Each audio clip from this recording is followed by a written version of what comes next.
참 예수님, 오늘은 10월 16일 연중 제29주일입니다.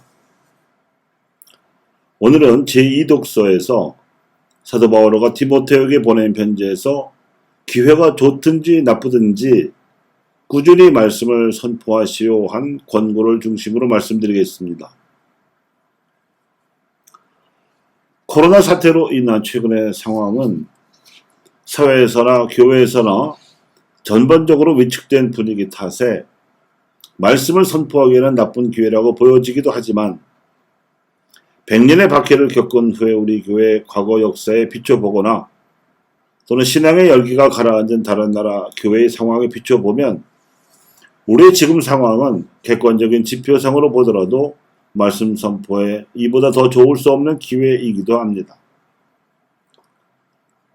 나보다 더 큰 일도 하게 될 것이라고 보증하시고 두 사람이나 세 사람이라도 마음을 모아 무엇이든 청하면 하늘에 계신 내 아버지께서 이루어 주시리라고 장담하신 예수님께서는 내가 세상 끝날까지 언제나 너희와 함께 있겠다고 약속하셨습니다. 이렇듯 엄청난 내용을 보증하시고 장담하시며 약속하신 예수님의 말씀은 우리의 개인적 능력이나 교회의 복음화 역량이 당신보다 더 뛰어날 것이라서 하신 말씀이 절대로 아니었습니다. 그보다는 우리가 그분의 신성을 확고하게 받아들이는 믿음으로 그분의 현존 안에 머무르며 성령의 이끄심에 따를 것을 전제로 하신 말씀입니다. 진리에 대해 예민함의 부활 은총은 한국교회 초창기 신앙 선조들에게서 보여지는 가장 뚜렷한 특징으로서 공허하거나 인습적인 태도를 과감히 버리고 실사 구시적인 지향으로 지성적 노력을 기울여서 진리를 추구하는 것입니다. 이 은총은 공로를 일삼던 당시 조선 선비들 가운데 단연 군계 일학이었던 이벽 세례자 요한에 의해서 실현되었습니다. 주작을 통치 이데올로기로 삼아 사회적 신분 차별을 구조화한 조선 왕조와 양반 계급의 지식 독점을 토대로 공론만을 일삼던 유림들과 가렴 죽으로 일삼으며 백성을 착취하던 벼슬아치들이 국운을 기울게 하던 17, 8세기에 새로운 세상을 꿈꾸던 조선의 선비들을 이끌었던 실학 탐구의 분위기를 발판 삼아서 실사 구시적 학풍을 천주학에 도입하고 천주교 신앙 공동체를 설립함으로써 진리에 대한 예민함을 실천해 보인 인물이 바로 이벽 세례자 요한이었습니다. 그 이전 거의 200년 동안 천주시를 비롯한 한역 서학서들이 중국에서 조선으로 유입되면서 남인 세력의 원조여 실학운동의 선구자인 성호 이익이나 그 선조로서 천재로 알려졌던 이 가완을 비롯하여 조선의 숱한 선비들에게 읽혀졌어도 그저 호기심의 대상으로 그쳤을 뿐인데 유독 이벽만은 그 서적들에게서 그리스도 신앙의 진리를 발견하였기 때문입니다. 더군다나 이벽이 받은 진리에 대한 예민함의 은총은 약전, 약종, 약용 등 정시 삼형제에게로 고스란히 이어졌습니다. 정약전 안드레아는 임금이 아니라 백성이 주인되는 세상을 꿈꾸며 유배지 흑산도에서 해양생물도감 자산 오보를 남겼고 정약종 아우구스티노는 마테오리치의 천주시리와 이벽의 선교요제를 거울 삼아 순한글로 주교요제를 써서 교육전 신자들이 100년 박해를 견뎌낼 수 있는 사상적 무기를 만들었으며 정약용 사도 요한은 이벽으로부터 배운 천주학을 바탕으로 주자학으로 뒤틀린 유학 경전을 모조리 재해석해내는 한편 천주교 신앙에 따라서 조선사회의 개혁 청사진을 담은 1표 2서 즉 경세유표, 목민심서, 흠흠신서를 저술함으로써 시대의 징표를 식별하여 동시대인들에게 알리는 신앙과 신학 토착화의 금자탑을 쌓았습니다. 두 번째로 성령의 이끄심을 수용하는 빠름의 부활 은총은 진리를 추구하는 지성적 노력의 바탕 위에서 그리스도의 현존을 보증하는 성사생활을 하고자 하는 열망에 따라서 자발적으로 이룩하는 통공의 은총입니다.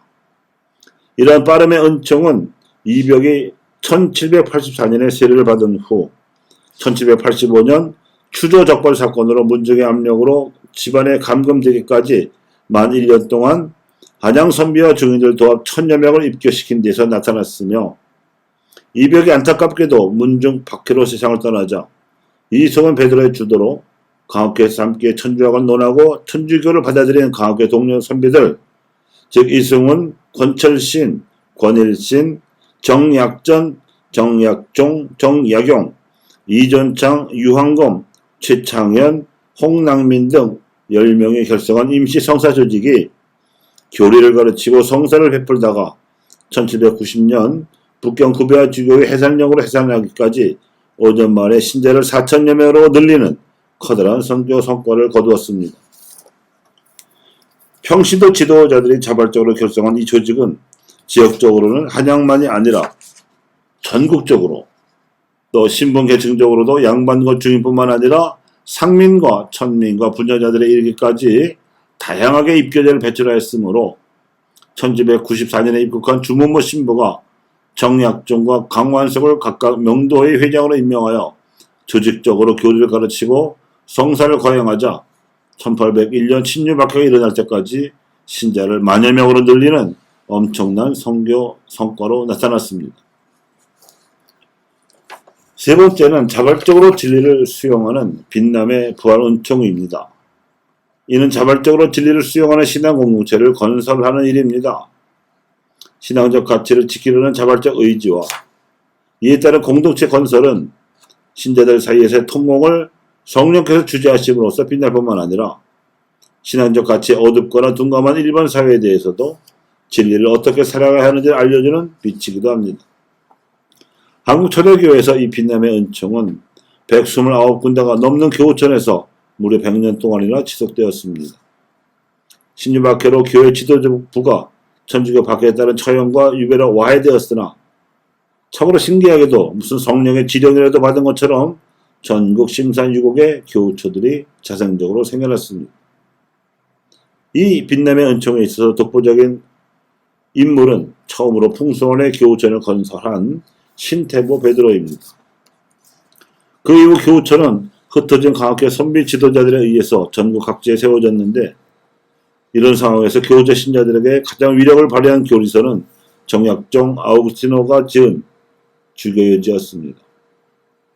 그는 천주교에 입교하기 전에 이미 민족 고유의 전통신앙인 선도의 통달에 있었던 터여서 이벽을 따라 천주교의 교리를 배우고서는 천주시리와 성교유지를 참조하여 주교유지를 조달했다고 말씀을 드렸습니다.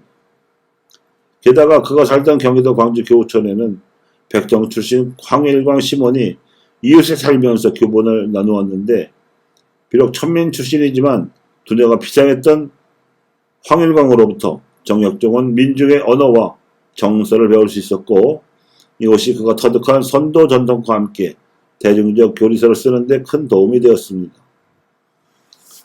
네 번째는 상하지 않음의 은총입니다. 이는 신앙 선조들의 치열했던 삶을 기억하는 역사의식으로 우리도 폭넓은 연대막을 구축함으로써 순교 정신을 계승하는 것입니다. 아무리 시대 상황이 천주교 박해에서 무신론 풍조로 바뀌었더라도 신앙 선조들이 죽기를 무릅쓰고 말씀을 선포했던 사도직을 계승하고 이를 민족 성원들에게 확산하고 보급하려는 노력은 변치 않을 수 없습니다. 변치 않을 수 있습니다. 이미 이 상치 않음의 은총은 한국교회를 명품 교회 반열에 올려놓았습니다. 마무리하겠습니다. 이스라엘 백성을 구원해 주시리라고 잔뜩 기대했던 예수님께서 십자가에서 무기력하게 못 박혀 들어가신 후 좌절했던 제자들을 사도로 일으켜 세우신 힘은 무덤에 계시던 그분을 하느님께서 일으켜 세우신 부활이었습니다. 예루살렘에서와 에페소에서 유다교의 견제와 로마 제국의 박해를 뚫고 성령 강림과 공동생활 양식으로 끝내 그 막강했던 로마를 그리스도교 신앙 앞에 무릎 꿇리는 힘도 부활의 은총이었습니다. 한민족 역사 반만년 안에서 처음으로 피지배 계층이었던 천주교 신자들이 독자적인 세계관으로 무기 하나 들지 않고 평화적으로 100년이나 장악한 끝에 양심과 신앙의 자유를 쟁취하고 만민평등과 남녀 동등의 세상을 이룩하여 승리를 얻어낸 기적도 부활의 사기지은이었습니다. 그러므로 진리에 대한 예민함의 연청으로 한국교회의 평신도들이 초창기 신앙 선조들의 실사구시적 구도전통을 계승함과 동시에 보편교회가 공회를 통해 격려한 선언에 힘입어 교회의 복음적 쇄신과 사회현실 복음화에 대한 교회 사명 실현에 있어서 지성적 노력을 기울인다면 100년의 박해와 이로 인해 치명한 2만여 명 순교자들의 희생으로 밑거름된 복음의 결실을 복음의 과업에 있어서도 풍성하게 거둘 수 있을 것입니다. 또한 성령의 이끄심을 알아듣는 영성을 함양하는 데 있어서 빠르고 동료 평신도들과 성령의 이끄심을 공유하고자 소통하는 공동체 활동에 있어서 빠르며 거기서 나오는 지도적으로 평신도 일반에게 성령의 이끄심을 나누어주는 조직 활동에 있어서도 빠름으로써 사회 일반의 지식층과 중산층을 비롯한 시민들과 가난하고 고통받는 소외계층까지도 진리의 빛을 비출 수 있는 교회적인 은총도 여전히 유효합니다. 이는 한국교회가 아시아에서 빛남은 물론 전 인류 안에서 변함없이 승리의 진리의 순수함을 성하지 않음에 부활 은총으로 이어질 것입니다.